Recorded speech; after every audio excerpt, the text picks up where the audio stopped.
네, 함께 하실 말씀은 로마서 9장 24절에서 29절 함께 하겠습니다.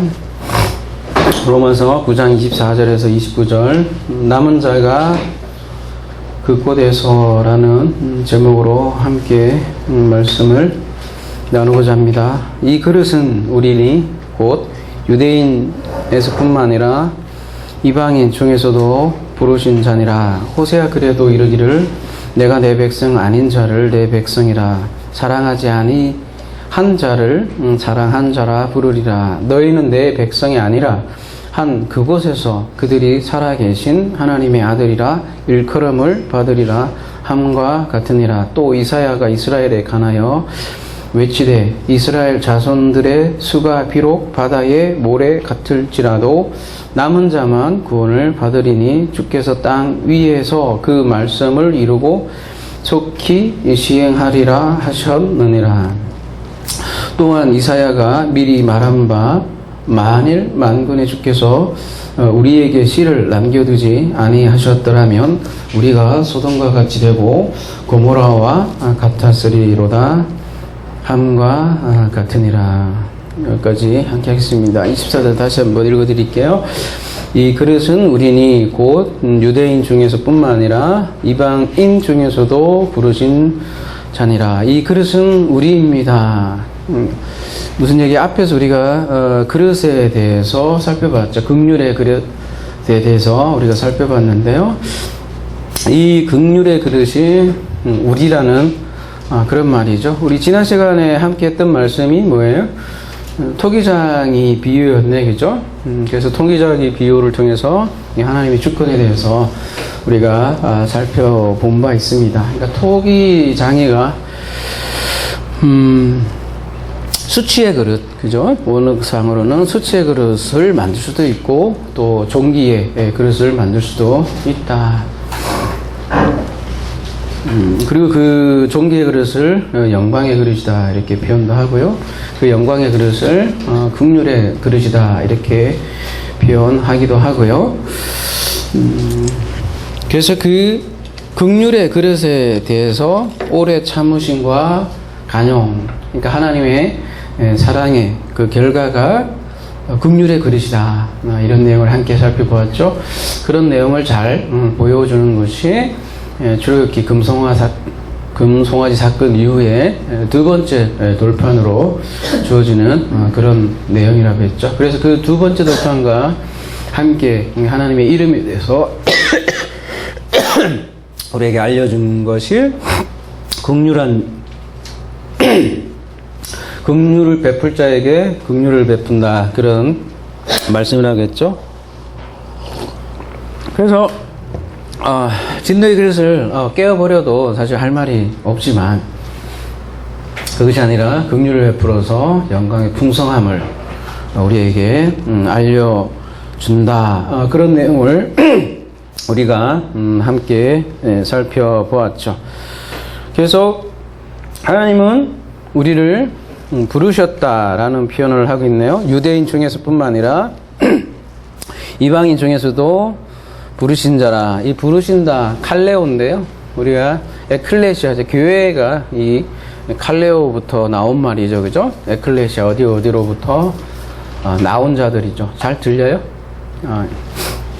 그래서 교회죠. 교회 불림을 받은 자. 건물이 아니라 바로 이렇게 어디에서 불러낸 자를 교회라 그런다라는 것이죠.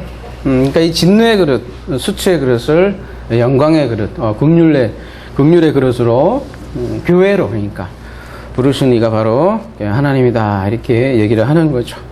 긍휼 자꾸 얘기하는 거는 어떤 착한 행위 때문에 이 사람들을 부른 것이 아니라는 거죠. 그 전적인 원인이 하나님에게 있고 그 하나님의 사랑이 이러한 존재들을 불렀다. 그런 존재들이 바로 교회다 이렇게 얘기를 하고요. 그래서 이 그릇은 우리입니다 이렇게 표현하고 있는 거죠. 우리라는 의미를 강조 지금 하고 있는 거죠. 이 긍휼의 그릇이 우리다라는 거죠. 우리는 누구냐? 곧 유대인 중에서 뿐만 아니라 이방인 중에서도 부른 자다. 유대인과 이 이방인에 대해서 지금 언급하고 있는데요. 에크 유대인, 에크 이방인 이렇게 표현을 하고 있죠. 그러니까 전체 유대인과 전체 이방인은 아닌 거죠. 유대인으로부터 그 다음에 이방인으로부터 부름을 받은 사람들이 우리입니다. 이렇게 얘기를 하는 거죠. 근데 이 편지를 1세기 유대인들의 관점에서 보면 상당히 놀라울 만한 진술이죠. 왜냐하면 유대인들은 자신들이 부름을 받은 존재라 이렇게 생각을 했거든요. 이방인에게는 해당이 되지 않거든요. 그래서 유대인을 불렀다고 생각을 했는데 지금 사도 바울은 유대인과 이방인을 함께 이렇게 언급을 하고 있고요. 근데 이때 지금 편지를 읽고 있는 로마 교회는 유대인도 있었고 이방인도 이렇게 함께 있었죠. 그래서 이 교회란 정의가 나오네, 그죠? 어떤 전체로부터 부름을 받은 어떤 특별한 모임이다 이렇게 표현을 할 수 있고요. 그래서 그 전의 상태를 에베소서 2장 12절에는 이렇게 말씀하고 있네. 그때는 너희는 그리스도 밖에 있었다 이렇게 얘기를 하고 있네, 그죠? 이스라엘 나라 밖의 사람이라. 그래서 약속의 언약들에 대하여는 외인이요 세상에서 소망이 없고 하나님도 없는 자이더니 이제는 전에 멀리 있던 너희가 그리스도 예수 안에서 그리스도의 피로 가까워졌느니라. 그래서 쭉 넘어가 보면 그래서 이제는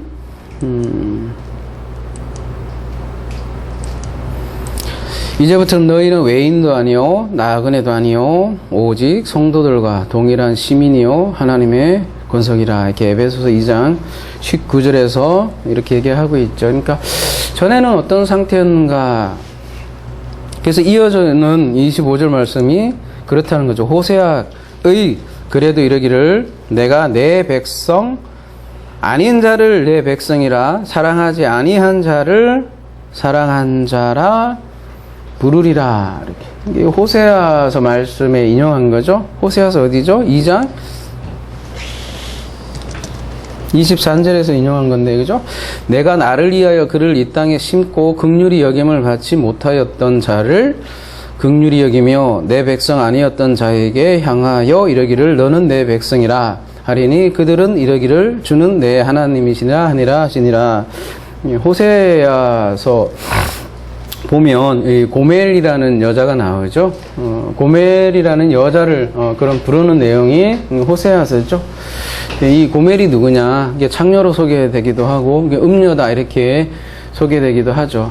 근데 이제 선지자 호세아를 통해서 고멜을 부르고 그 자녀를 낳는데 그 자녀가 3명인데, 그죠? 그 중에 오늘 본문에 2명을 언급을 하면 그 딸의 이름이 뭐냐면 루하마라는 이름을 이렇게 줬는데요.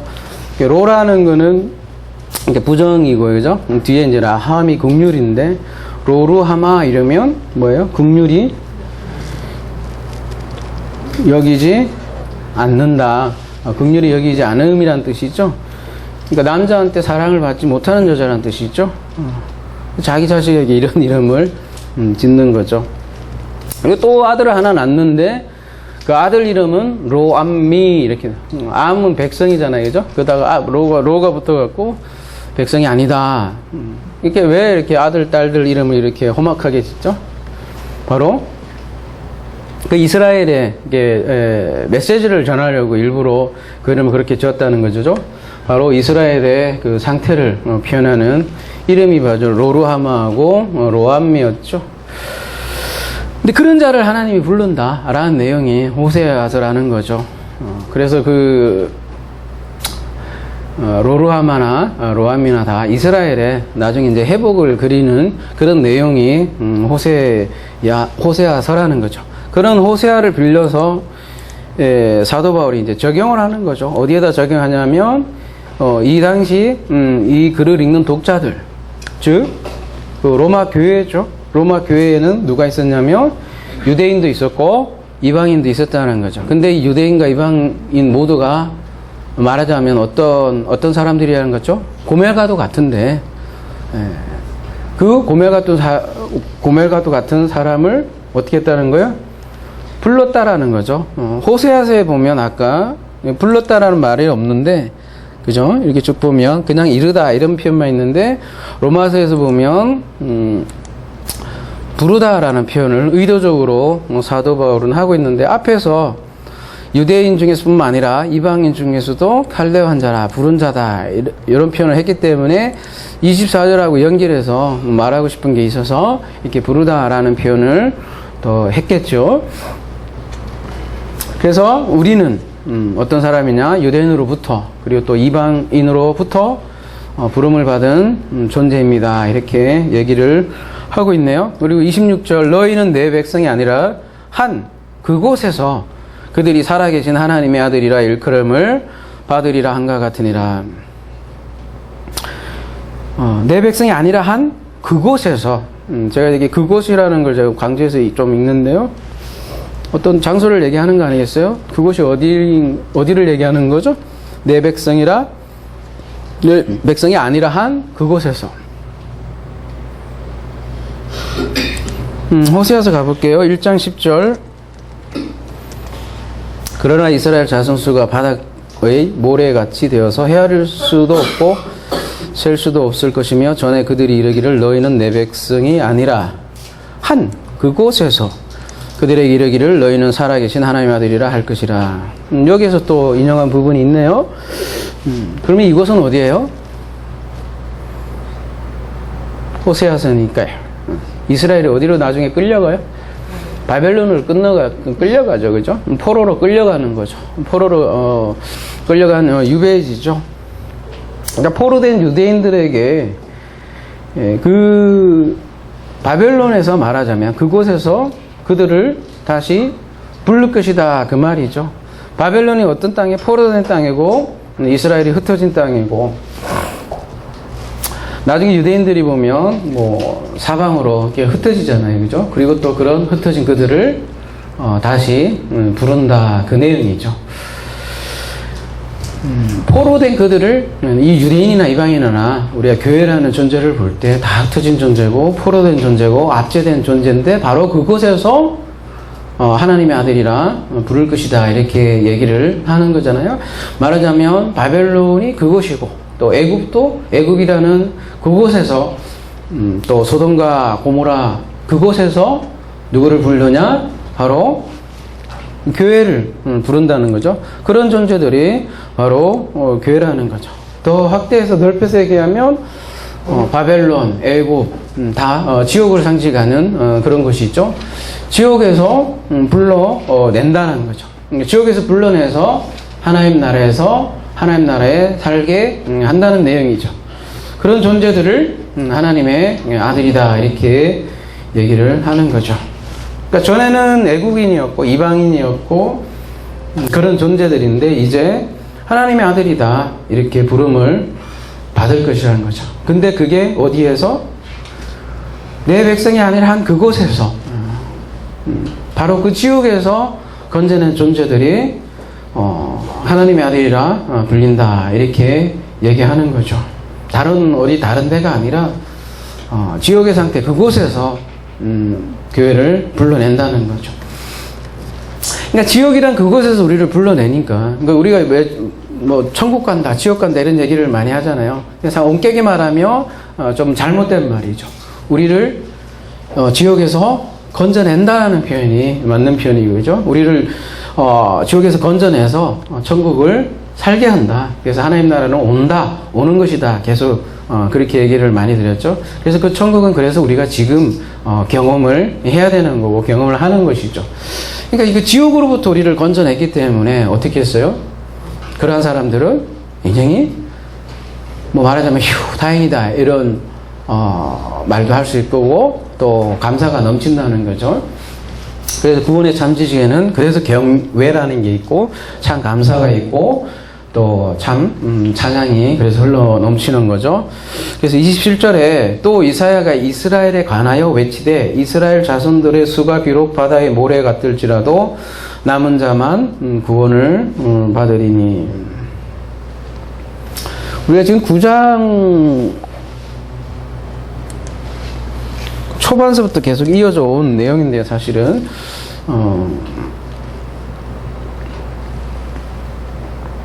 9장 6절 한번 볼게요. 그러나 하나님의 말씀이 폐하여진 것 같지 않도다.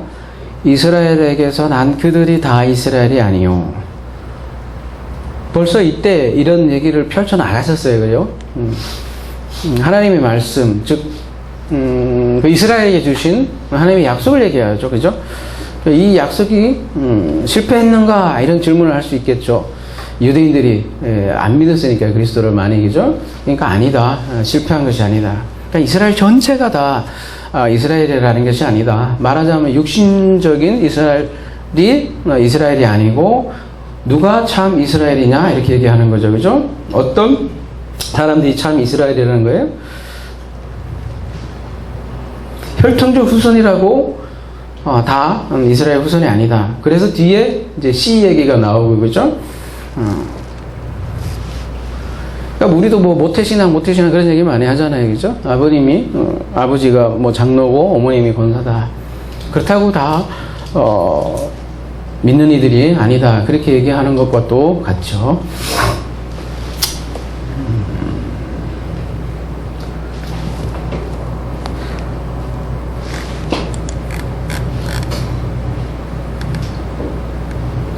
그래서 9장 27절이 이사야서를 인용한 건데요. 다시 가볼게요. 이사야 10장 20절 가보겠습니다.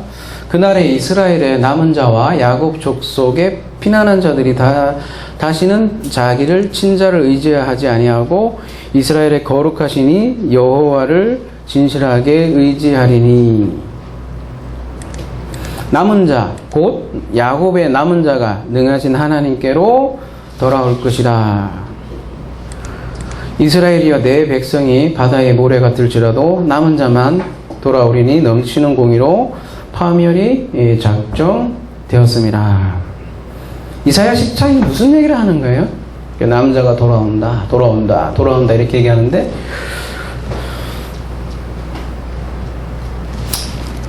아까도 바벨론 얘기도 했지만, 그죠? 북이스라엘이 지금 심판을 당한단 말이에요. 누굴 통해서? 아수를 통해서. 그러니까 이스라엘이 좀 망한다는 거죠. 파멸당한다는 거죠. 그 망하는 가운데서도 근데 어떤 소수의 어떤 자들이 하나님께로 돌아온다. 그런 말씀이죠. 그죠? 근데 그들이 돌아온다 이렇게 얘기해요. 돌아오면서 바벨론에 포로되어 있던 그들이 돌아오면서 무슨 일을 하죠? 나중에 보면 에스라 느헤미야 이쪽 가보면 다시 성벽을 쌓고, 그죠?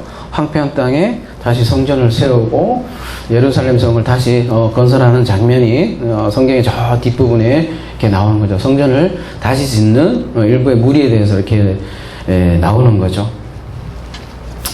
그러니까 여기 오늘 남은 자라는 말이 많이 나오는데요.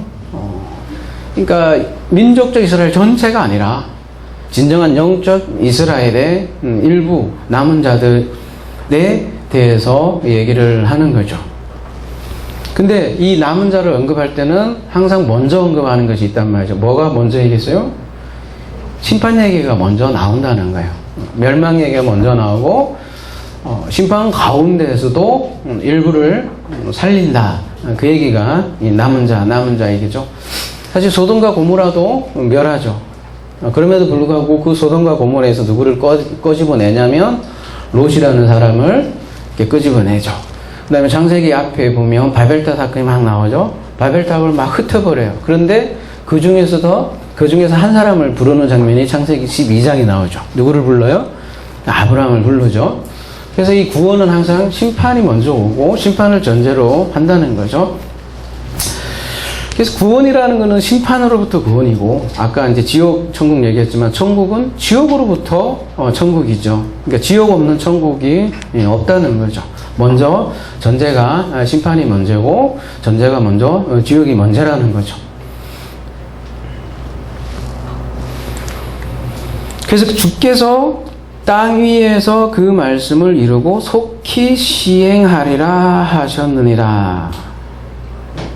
이것도 아까 이사야 10장 우리가 22절까지 봤잖아요. 그 다음에 나오는 말씀을 인용한 건데요. 이미 작정된 파멸을 주 만군의 여호와께서 온 세계 중에 끝까지 행하시리라. 작정된 파멸이래요.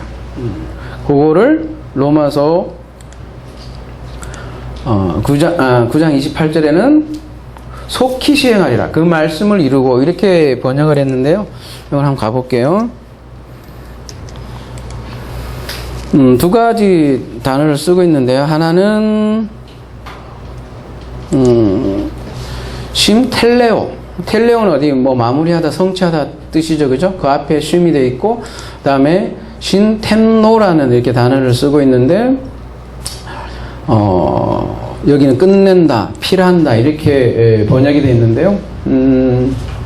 앞에 신텐노는 여기가 필하시고 이러니까 좀 무슨 얘기인지 잘 모르겠는데, 원래 뜻이 결정되어 있다, 작정되어 있다, 그런 뜻이에요. 그러면 뭐가 작정이 되어 있다라는 거죠?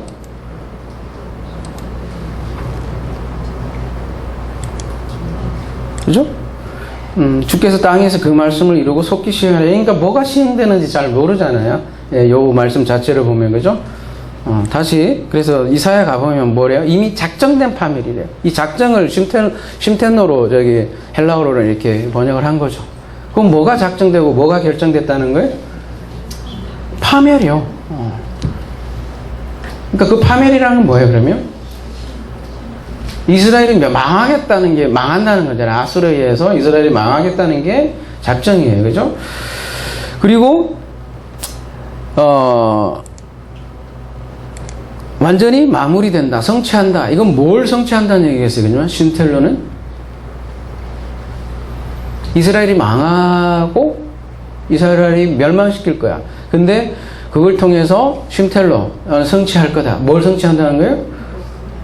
그러니까 그러니까 이스라엘을 심판도 할 거고, 그 심판을 통해서 또한 구원도 완성할 거라는 그런 얘기죠. 그죠? 그래서 심판과 구원은 항상 함께 한다는 거죠. 성경에서는 항상.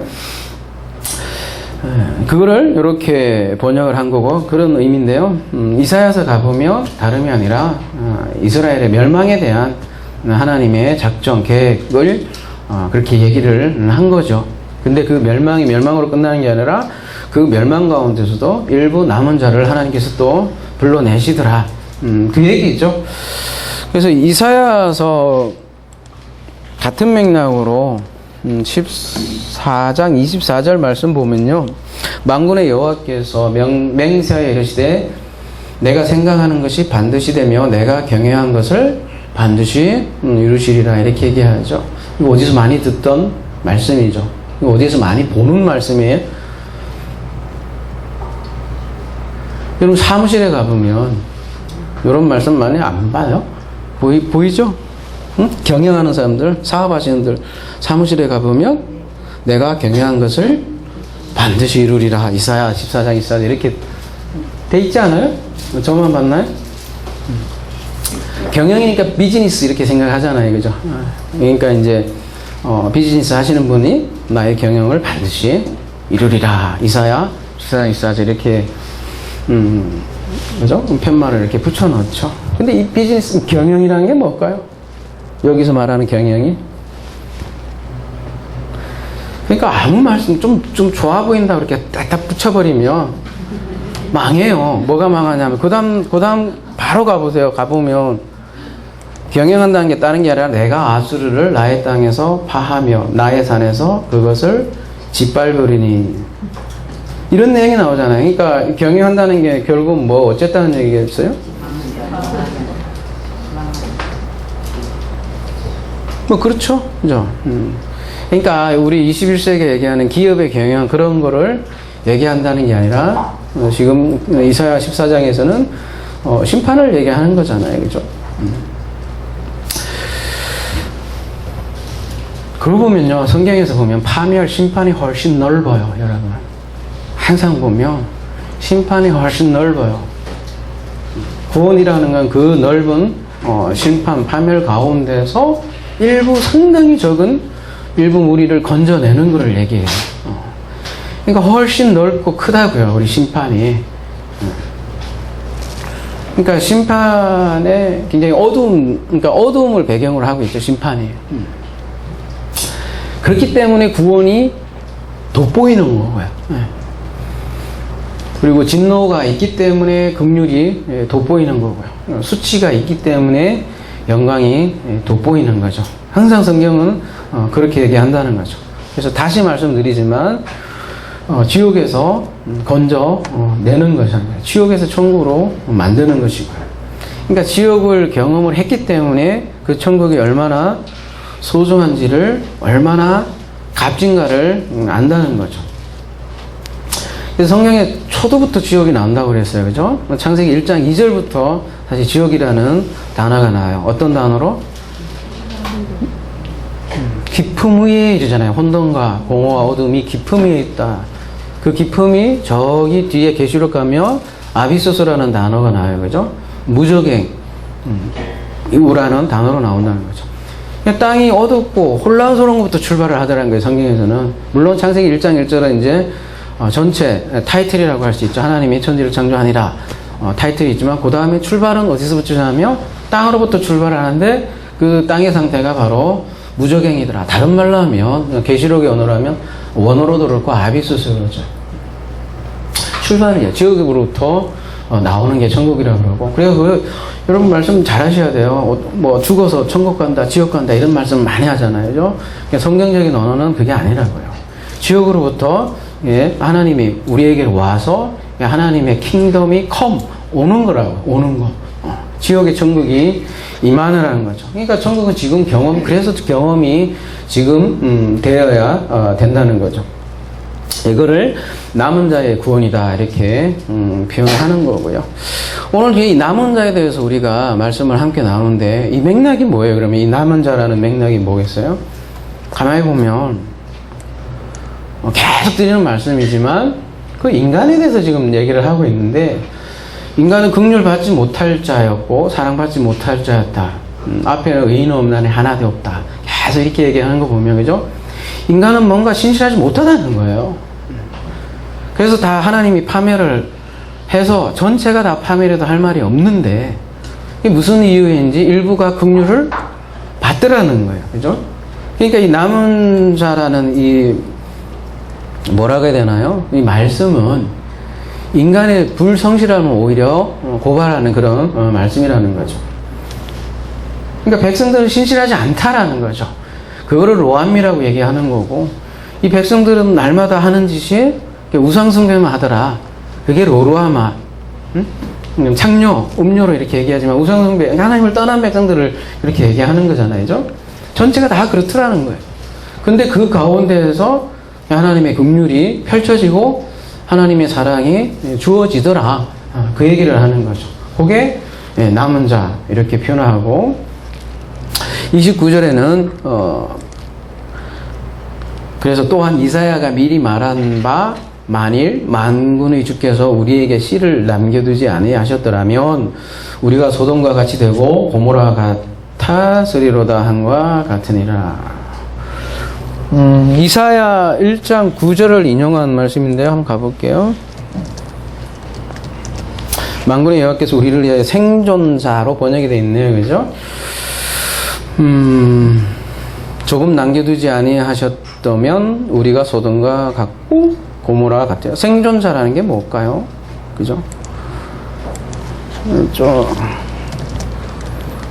이게 이제 로마서 9장의 남은 자에 해당하는 그런 단어인데요. 생존자, 사리드라고 하는데요. 밑에 보면 살아있는, 남아있는 그런 뜻이죠.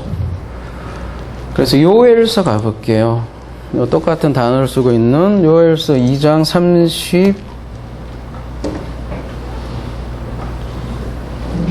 원어에는 2장 32절 되어 있는데요. 우리 번역에는 3장 5절로 되어 있더라고요. 이건 요한복음이군요. 죄송합니다. 요엘서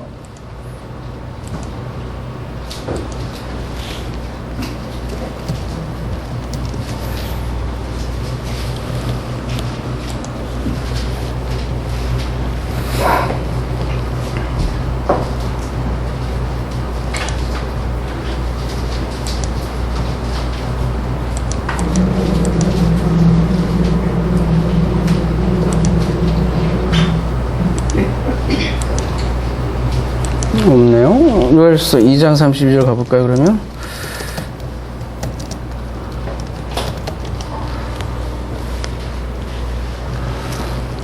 그렇게 돼 있네. 헷갈리네. 그죠? 개정에는 또 이렇게 됐나 보네. 그죠?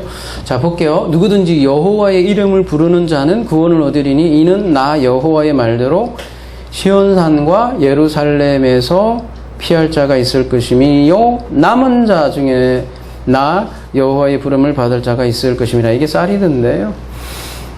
이 생존자라는 이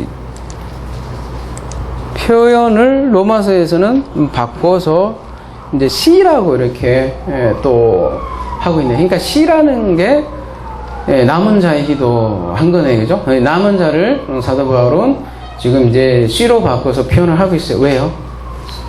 왜냐하면 아까도 말씀드렸지, 앞에 보면 이어둔 내용이에요. 이게 뭐냐면 또한 아브라함의 씨가 다 그의 자녀가 아니라 오직 이삭으로부터 난 자라야 네 씨라.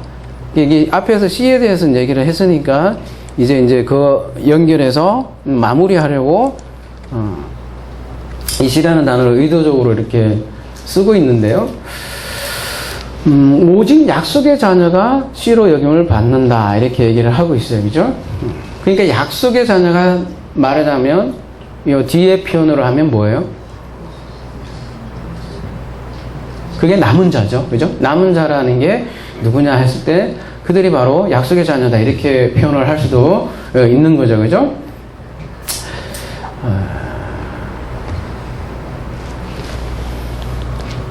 이사야 6장 13절 가볼게요.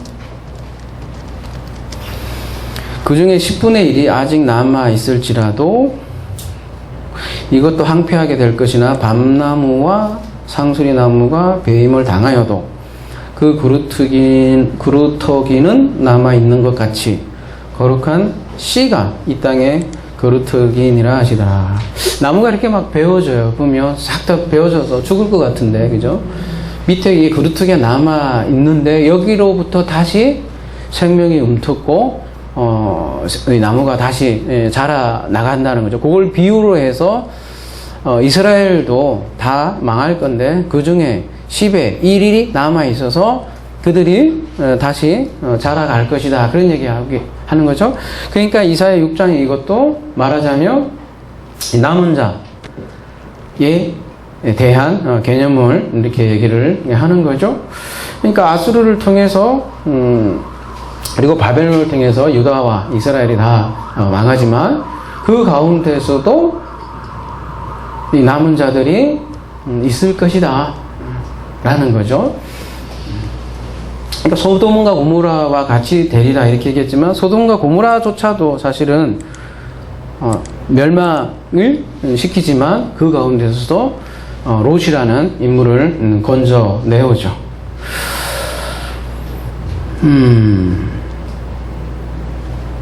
그럼 지금은 어딜까요? 이런 이스라엘이 없어졌잖아요, 그죠?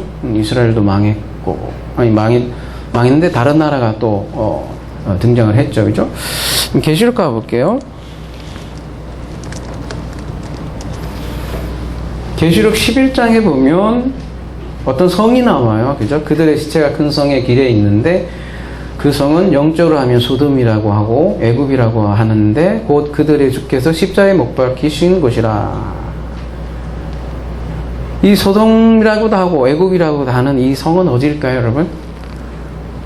어디예요? 이 성은? 우리 주께서 십자가에 못 박히신 곳이라 이렇게 얘기를 하네요. 그러니까 어디예요?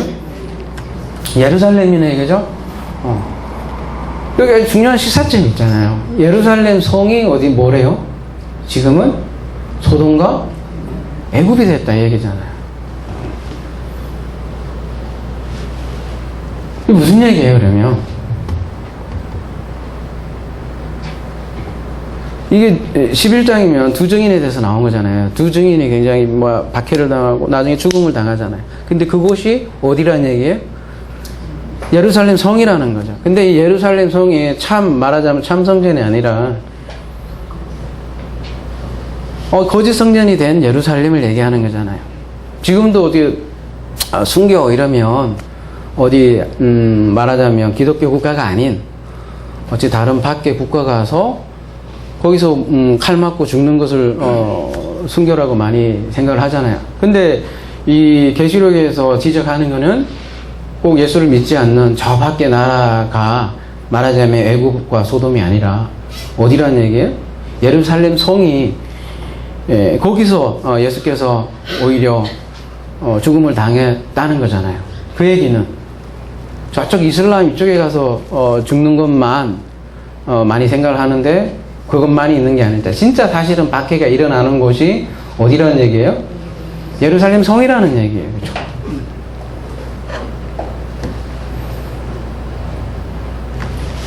그러면 지금은 그 예루살렘 성이 어디 있을까요?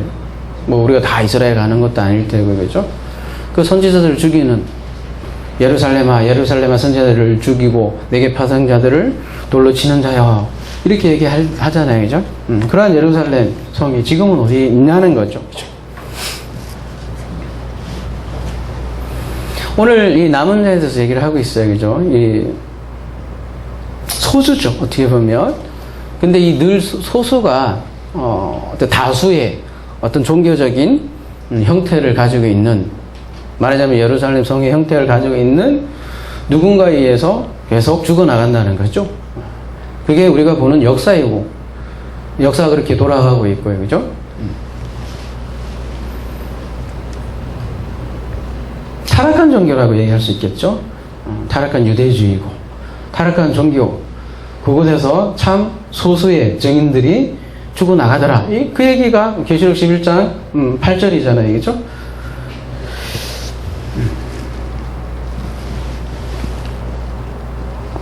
죽어나가지만 그 가운데서도 이 남은 자들이 있고, 그 남은 자들이 하나의 씨가 되고 그루터기가 되어서 그 진리들은 전해져 오고 있고 전해져 나가고, 그렇게 하나님의 말씀을 꺼지지 않고 살아나고 그 생명의 씨를 키우고 그 나무가 자라나고 있다, 이렇게 얘기를 하는 거죠. 사실 그런 자들이 없었다면 우리가 이러한 복음을 들을 수도 없었겠죠.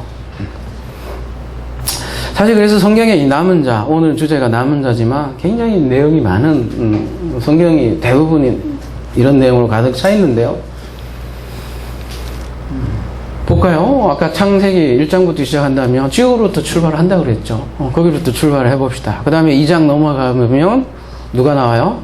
아담이 나온단 말이죠, 그죠? 아담이 무슨 내용으로 나와요? 처음에는 죄부터 시작하죠, 그죠? 거기로부터 출발을 하잖아요. 근데 그럼 죄를 범했다면 죽으리라 그러셨으면 확 죽여버리면 그만이잖아요, 그죠? 근데 그렇게 안 하시는 모습으로 보이고, 또 가인과 아벨 사건도 나오죠. 누가 죽어요? 아벨이 죽죠. 아벨이 죽는 대신에 누가 등장을 해요? 셋이라는 인물이 태어나죠, 그죠? 뭔가 죽음과 부활의 메시지 계속 우리에게 주잖아요.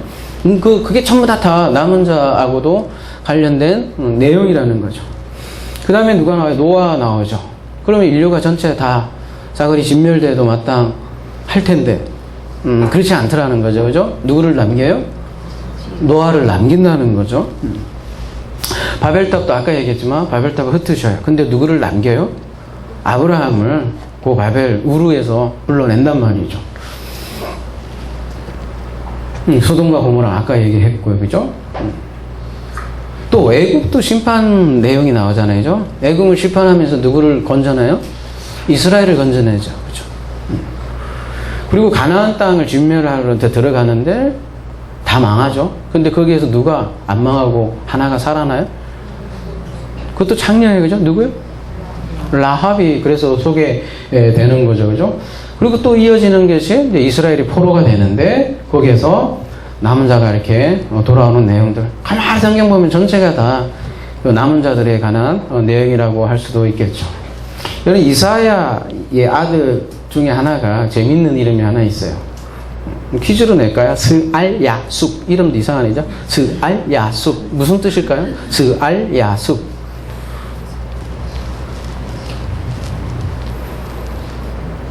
남은 자가 돌아온다라는 뜻이에요. 이사야 7장 3절 나중에 한번 여러분 참고해 보세요, 그죠? 그리고 이제 오늘 로마서 사도 바울은 그거를 어디까지 확대해서 지금 보고 있냐면 유대인뿐만 아니라 모든 이방인들께 이게 적용이 확대해서 그 중에 남은 자들이 돌아올 것이다라는 거죠. 그들은 누구라는 거예요?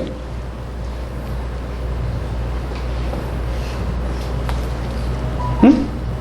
그 남은 자들은, 이방인의 남은 자들은 쭉 얘기를 이렇게 보니까 그들이 뭐 잘나고 이런 문제가 아니라, 그죠? 그들이 뭐 똑똑한 그릇이라 그런 것도 아니고, 가만히 보니 전부 다 하나님의 원인이 다 긍휼에 있더라. 하나님의 은혜로 그들이 부름을 받을 것이다. 그런 내용들을 지금 이어가는 거잖아요. 그죠? 계시록에도 가보면 우리가 이미 살펴보았지만 이것도 남은 자에 대한 얘기잖아요. 용이 여자에게 분노하여 돌아가서 그 여자의 남은 자손 곧 하나님의 계명을 지키며 예수의 증거를 가진 자들과 더불어 싸우려고 바다 모래에 서 있더라. 창세기 3장에 보면 여자의 후손이라는 얘기가 나오잖아요. 그죠? 그 여자의 후손도 말하자면 이 여자의 남은 자손이라는 개념과 같은 거죠. 여자의 씨. 여자의 후손이 누구하고 싸우는 거예요? 창세기 3장에 가보면 뱀하고 얘기가 나오잖아요. 그죠? 뱀과 싸우는 내용이 창세기 3장에 나오는데 그 내용이 그대로 계시록 12장에 등장해서 누구하고 싸워요? 용과 여자의 후손이 싸우죠. 용이 뭐예요? 가장 뱀이죠, 뭐, 그죠? 큰 뱀인가요? 그죠? 용하고 지금 뱀하고 여자의 후손과, 그러니까 여자의 후손과 뱀의 후손이 지금 싸우는 모습으로 나오고 있고요. 근데 그 여자의 남은 자손을 지금 어떻게 표현하냐면 하나님의 그들이 계명을 지키며 예수의 증거를 가진 자들이다 이렇게 표현을 하고 있네요. 그죠? 계명을 지킨다는 말은 뭘까요? 하나님의 계명을 지킨다. 그 계명을 보존한다. 수호한다. 그죠? 잘 지키고 있다. 그죠? 변질되지 않도록 그들을 얘기하는 거고. 예수의 증거를 가졌대요. 이 무슨 어떤 의미예요? 예수의 증거를 가졌다. 뭐 계시록 기억 잘 안 나시죠? 네. 확증이라는 의미를 가지고 있어요. 이게 원어상에. 그죠? 예수 그리스도의 확증된 말씀을 가지고 있다. 그러니까 예수 그리스도의 말씀을 가지고 있는 자들이 곧 여자의 남은 자손이다 이렇게 표현하고 있고 이들이 로마서에서는 남은 자다 이렇게 표현을 하고 있어요. 그 남은 자들이 아까 이사야에서 보면 그루터기다. 근데 이 그루터기를 어떻게 표현하냐면 열에 하나가 남아있다라는 거예요. 열에 하나가 남아있는 이게 그루터기고 그거를 여러분 뭐라고 하냐면 11조라고 그래요. 열의 1. 그 상태가 되어진 그 남은 자의 상태들이 10의 사실 1이에요. 그거들이라는 거죠. 원래가. 그리고 그 10의 1의 본질이 뭐냐면 그리스도라는 얘기고요. 그죠? 그러니까 10 중에 하나라는 의미잖아요. 그 얘기는 이 파멸이 훨씬 넓다는 거예요. 1이 굉장히 적잖아요. 그죠? 그게 이제 그루터기라고 하고. 그 얘기는 뭐냐면 인간은 신실하지 못하라는 거를 지금 계속 얘기를 하고, 그럼에도 불구하고 남은 자들이 있다라는 것은 그게 하나님의 주권에 의해서 하나님이 그의 역사를 이루어 가더라는 거죠. 그 사실을 사사기에서 우리가 이제 요 오후에 또 볼 거예요. 인간은 신실하지 못하다는 거죠. 기분 나쁘지만 이제 기분 나쁘지도 않아요. 뭐 저를 인정하니까 이제. 근데 우리가 남은 자 이제 마지막으로 또 한 가지 우리가 남은 자 이렇게 얘기할 때는 이 남은 자라는 말 자체가 어떤 개념이 포함했냐면 수가 적다라는 의미를 포함하고 있다는 거죠. 여러분 기드온의 300 군사라고 해야 되나요? 그죠? 그 300의 의미도 보면 남은 자 개념이 담겨 있죠. 왜냐하면 13만 5천과 대항하는 그 300인데 그 300도 3만 몇 명이었죠? 줄였잖아요. 3만 2천 명이었나요? 그죠? 3만 2천에서 300으로 줄인, 말하자면 남은 자들이죠. 그들도. 그거를 더 줄여서 얘기하면 450대 1이라고 했잖아요. 그죠? 450대 1이라니까 엘리야가 생각나죠? 그러고 보면 엘리야도 남은 자인 거죠.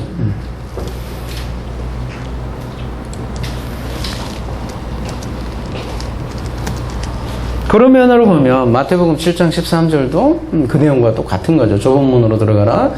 멸망으로 인도하는 문은 크고 그 길이 넓어 그리로 들어가는 자가 많고. 좁은 문도 그래서 같은 맥락이죠.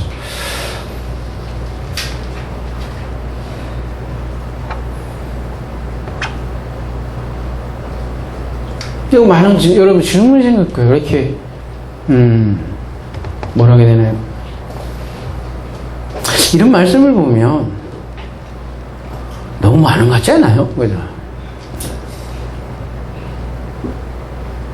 뭐가 너무 많다고 지금 제가 얘기하는 거예요? 믿는다고 하는 사람들이 너무 많은 것 같잖아요, 여러분. 그죠? 성경적으로 보면 많지 않아요, 정상인가. 아무리 봐도, 그죠? 모르겠어요. 왜 이렇게 많은지, 그죠? 이상해요.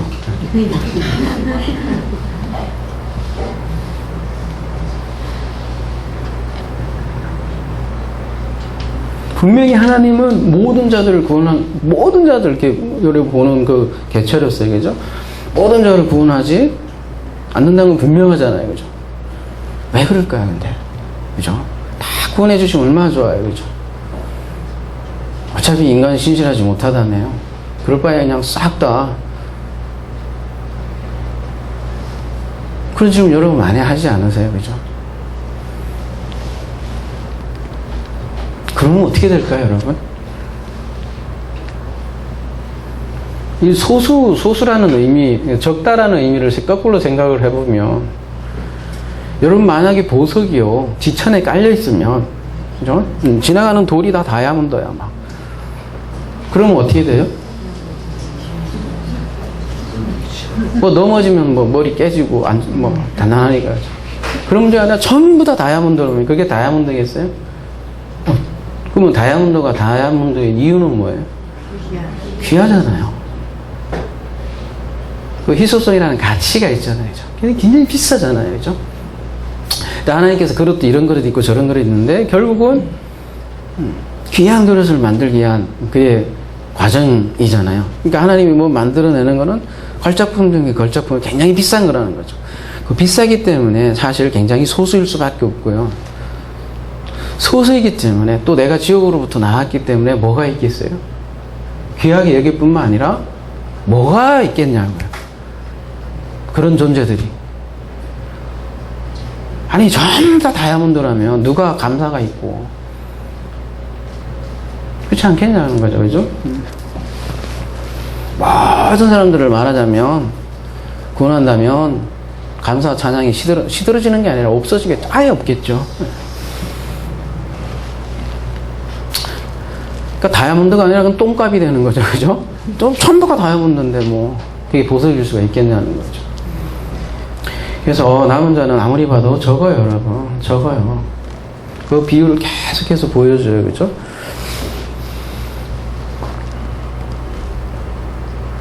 그 적은 씨가 남은 자들이고 그 씨를 또 성경에서 어떻게 표현하냐면 마태복음 가볼게요. 13장 31절 또 비유를 들어 이르시되 천국은 마치 사람이 자기 밭에 갖다 심은 겨자씨 하나를 같은 이 겨자씨도 아주 작은 씨예요. 눈에 보일랑 말라 하는 그런 그래서 이렇게 씨로 얘기를 해요. 근데 그 씨가 어떻게 되느냐? 이는 모든 씨보다 작은 것이로되 자란 후에는 풀보다 커서 나무가 되며 공중의 새들이 와서 그 가지에 깃들이나. 이 비유는 아주 간단하지만 명료하잖아요. 천국에 관한 비유잖아요, 이게. 하나님 나라잖아요. 하나님 나라는 씨와 같다, 그죠? 아주 작은 씨로부터 시작을 하지만 그 씨가 결국은 어떻게 된다? 나무가 될 것이고 자란다. 이 씨를 거루특이라고도 할 수 있을 거고요, 그죠? 결국은 그 나무는 자라갈 것이다. 그게 천국이잖아요, 그죠? 적다는 거죠. 적을 뿐만 아니라 눈에 보이지도 않을 그렇게 보일지 모르지만 결국은 거대한 나무가 될 것이다. 거꾸로 얘기하면 결국은 하나님 나라가 자라가고 성취될 것이라는 거죠. 그리고 그 나무가지에서 그 새들이 그 가지에 깃들인다는 걸 쉰다는 거죠. 그렇죠? 결국 하나님 나라는 인간의 눈으로 보면 이해할 수 없고 작아 보이지만 결국은 완성되어 나갈 것입니다라는 비유가 이게 하나님 나라의 비유 이잖아요. 그죠? 그래서 오늘 말씀을 마무리하면요. 바로 그곳에서 제목을 그래서 그렇게 지었습니다. 남은 자가 그곳에서. 남은 자가 그냥 막 생기는 게 아니라 바로 그곳에서 남은 자를 불러낸다는 거죠. 그러니까 그곳이 필요한 것이잖아요. 그래서 그곳이 바로 지옥이고 그곳에서 하나님께서 불러낸다는 거죠. 그래서 그곳을 우리가 이해할 때 우리 삶을 조금이라도 이해할 수 있다는 거죠. 그리고 그 무리들은 아무리 봐도 적어요. 그래서 이게 맞나 이렇게 여러분이 헷갈리고 혼동될 수도 있다라는 거죠. 그럴 때마다 우리가 이 남은 자라는 말씀을 통해서 진짜 남은 자들은 어떠한 자들이고 우리가 지켜야 할 그 믿음이란 무엇인지 늘 되물어가면서 우리 자신을 살펴보아야 할 것 같아요. 그 내용이 또 오후의 내용이기도 하고요. 오후에 그 내용을 이어가도록 하겠습니다. 아무쪼록 이 남은 자는 곧 또 하나님 나라이기도 해요. 하나님이 다스린 나라가 세상에서 볼 때는 아주 작고 보잘것없고 소수에 불과할지 모르지만 굉장히 귀하고 그래서 값지고 보석인 이유가 바로 여기에 있다는 거죠. 이러한 하나님 나라를 사는 우리 하나 사람 되기를 기도합니다.